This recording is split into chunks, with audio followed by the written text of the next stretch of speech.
Hello everyone! In this video tutorial, we will guide you on how to see live location of contacts on iPhone.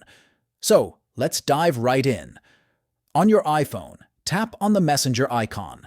Here, you will find all the contacts you have send messages. Find and tap on the desired contact for which you want to know the location.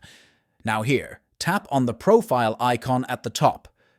Once you're in profile, tap on the Send My Current Location.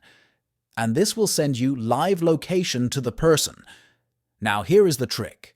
When the desired person open this live location, automatically the second person profile will show on map and you can check the live location of that contact. And there you have it. With this trick, you can check live location of contacts on iPhone. If you find this video helpful, don't forget to subscribe to our channel for more tutorials. Thanks for watching.